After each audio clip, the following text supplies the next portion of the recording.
What's going on, YouTube world and YouTube tribe? Welcome back to LilBigMan Gaming, bringing you that review for The Matrix Resurrections. Man, this I can't.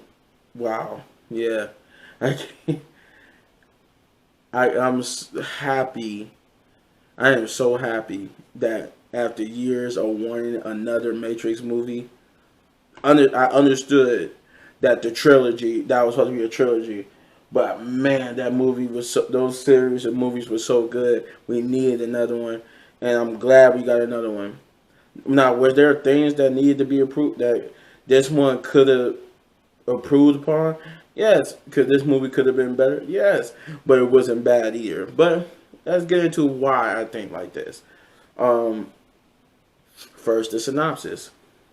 To find out if his reality is a physical or mental construct, Mr. Anderson, aka Neo, will have to choose to follow the right white rabbit once more. If he's learned anything, is that choice, while an illusion, is still the only way out of or into the Matrix.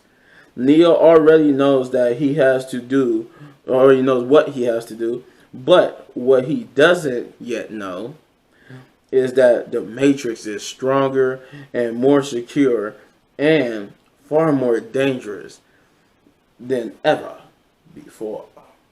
Okay. Now that you got the synopsis,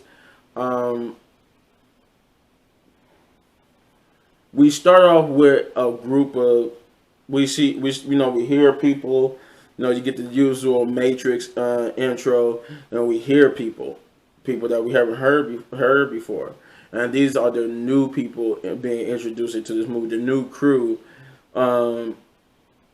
as you will, of the new or the Zion, or we'll get to that in a moment too.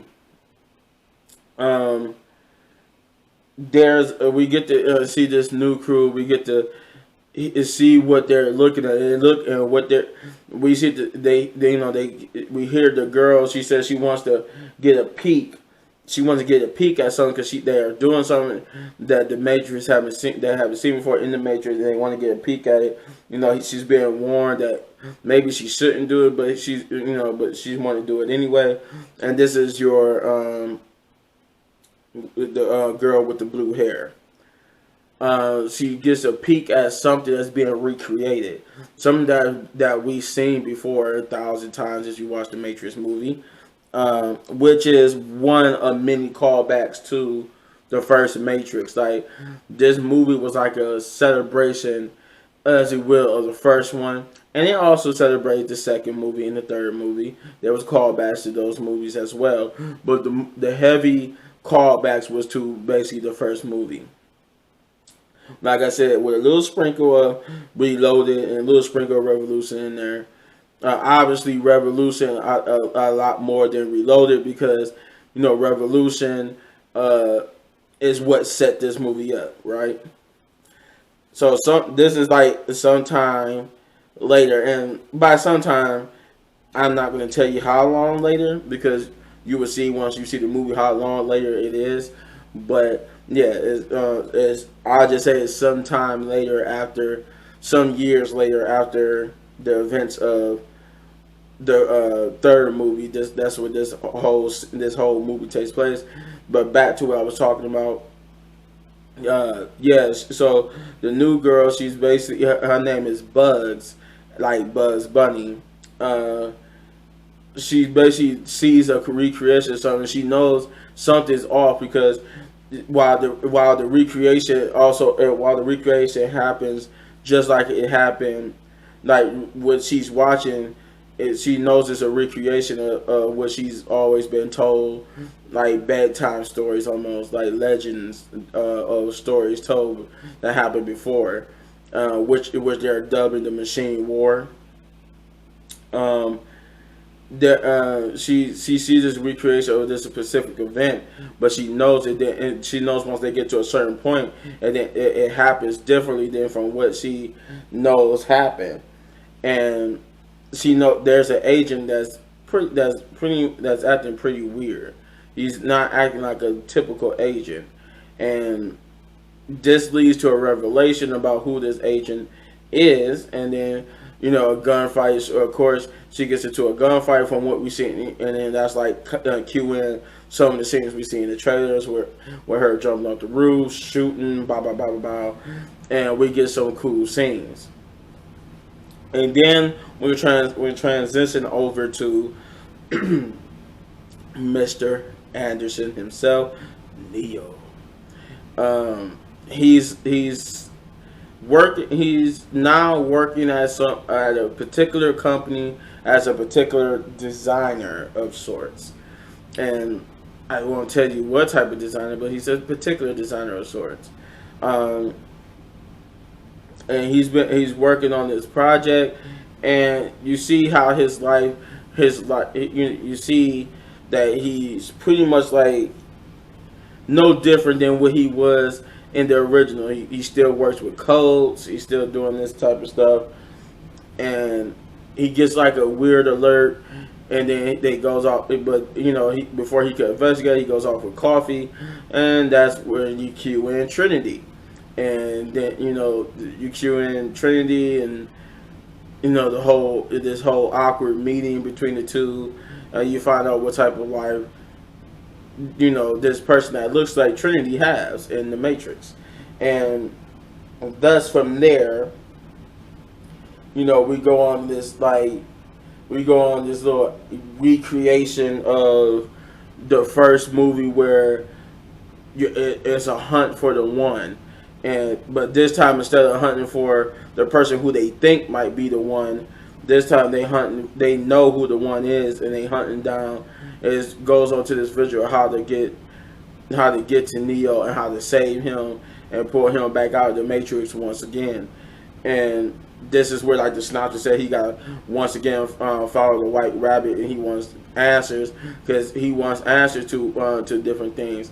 And there's reasons for like in the trailer, in the movie, there's reasons for certain things happening, like certain appearances of particular two people, or I should say, there's two people with new faces, and then there's two people that got faces that don't belong to them, but there's a reason for that. I put it in those two ways. There's a reason for why two people got new faces, and why the other two faces is what we see and know, but what everybody else sees is as different. There's a reason for that, and we get to go on this a zany adventure to finding the one, and we finding him and whatnot, and eventually we do get there to where they find him, convince him once again that who he really is. Some of the scenes that involve that you seen in the trailer, and then he's like, oh crap, let me. He ends up taking the red pill, and once again, that leads into a deeper mystery of what's really going on with the Matrix, and we do get to see Zion again, which is now named Io, and there's a reason why the Zion is renamed Io now, and when you see the movie, you'll see why. But this is where Neo gets reacquainted with Captain Naomi, and he basically gets filled in about what happened once he, after his battle with when he went to Machine City and basically battled Mr. Smith, and basically won that battle. He gets to see the fruit of his labor. What him and Trinity sacrificed their lives for.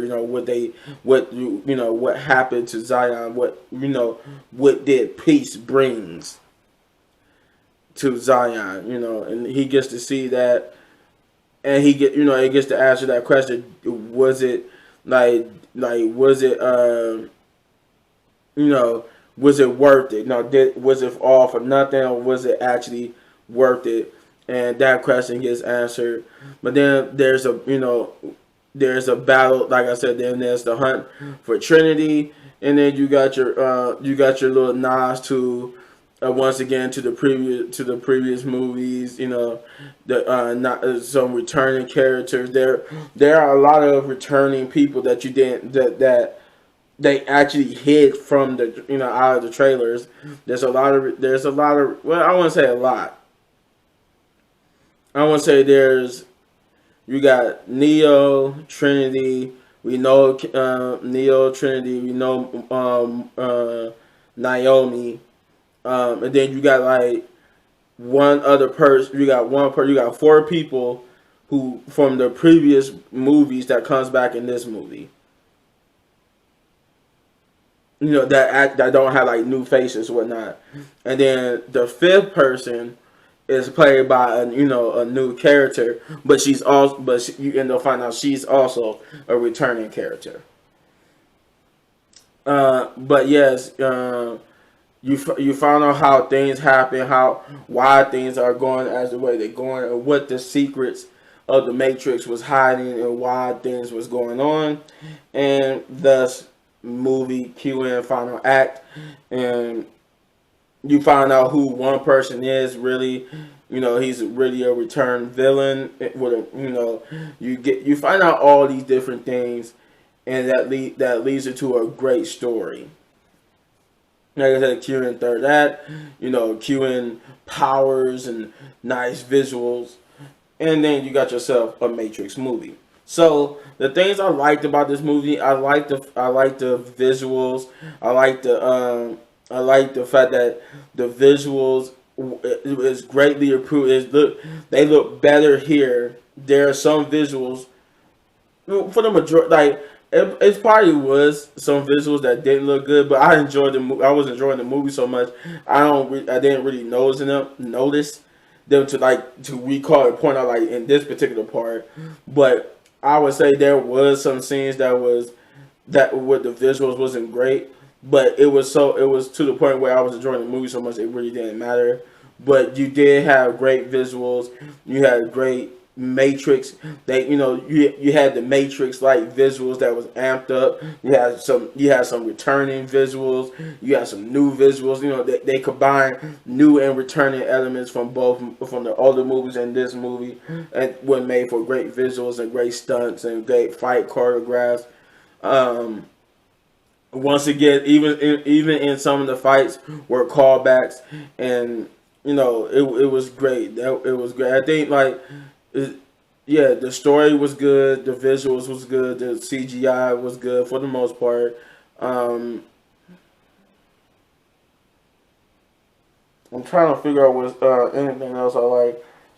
Yeah, I like the story, I like the CGI for the most part. I did like some of the jokes. Some of the jokes was cool. There is a scene. There is a scene where with Neo that was kind of funny. You know what I mean. You don't know it when you see it, but it was a cool, funny scene with Neo. But the things I didn't like was when it comes to nostalgia, it was just a little bit. It was just a little bit too much nostalgia. Not a lot, but a little bit. It was just a little bit, just a little bit. Not it wasn't. It was cool. It was just in some place. It was just like, okay, we get it. This is it was only some scenes where it was when to the point where you hit so much of nostalgia. It was some scenes that made you go, okay, we get it. Y'all love the first Matrix movie. Everybody loved the first Matrix movie. We do too. Don't need that much callback. It's not like we've seen the Matrix. Everybody at this point have seen the Matrix 1,000 times. You've seen the Matrix Reloaded 1,000 times. You've seen Revolution 1,000 times. And that's why when you hit with this nostalgia and these scenes and flashbacks, it's like, okay, you overdid just a little bit to the point where I have to point out, if a person from a review standpoint, I have to point out as a negative because just a little bit too much. It was a little bit too much of comedy too. Like it was a little bit too much of comedy but it wasn't overbearing as well. But that was another thing that was a little bit too much in here. The spotty CGI, like I said, it was a couple of spotty CGI moments. Um, that was the third thing. And just overall, like it was just like the last thing I just said. I had to say was that it was just missing that. It was just missing something, not a lot of something, just a little bit of something that could have made it even more and more. But it was like I said, these negatives are not something that hamper the movie so much that you want to be like, man, I can't watch this movie. No, it's just these are just little things that you just know. It's like as a fan of the Matrix, you know, it's like, y'all could have just. Y'all could have just did that better, or you could have just did this, and that would have been cool. But overall, the movie was enjoyable. Final verdict is that out of 10 big ups from 1 to 10, I give this movie 8 big ups. I give this movie 8 big ups because this was a great movie. Was it a perfect 10? No, but it was definitely not like it was definitely not a 7. It was not a 9 or a 10, but it was definitely an 8. It was a solid 8 movie. This is a movie I got I got all 3 movies on Blu-ray. This is a movie I also will be added to my collection of Matrix movies because that's how the movie was good enough for me to add that to my collection. It was so good. After this video, while uploading and editing all this video, I'm about to watch The Matrix again. Matrix Revolution, this time on HBO Max. But I did go see it in theaters. I recommend you go see it in theaters because you do get that. It's best to see it in theaters, and then if you got HBO Max, come back and watch it on HBO Max, so that way you can watch it multiple times. But I recommend to go see it in theaters because that's how I did it. But like I said, after this video, I'm gonna go watch it on HBO Max. But let me know in the comments of what you thought if you've seen the movie already. Remember, this is a non-spoiler, so don't spoil it. I don't want to see nobody in the comments spoiling this movie. But let me know in the comments below what you thought without spoiling the movie, what you thought of the movie, and if you enjoyed this video, let me know in the comments down below. Or if you enjoyed this video, then hit that button right there in the upper right corner for all of my reviews. And if you enjoyed the video so much you want to support the channel, you know what to do, guys. You got to hit that like button, hit that subscribe button, become part of the tribe, and turn on post notifications. Turn it all the way on so you get notified when I drop videos like these. And as always, hit any one of these videos for more of my amazing content, but don't go anywhere because I got a reaction and some gameplays coming up for you guys. Peace.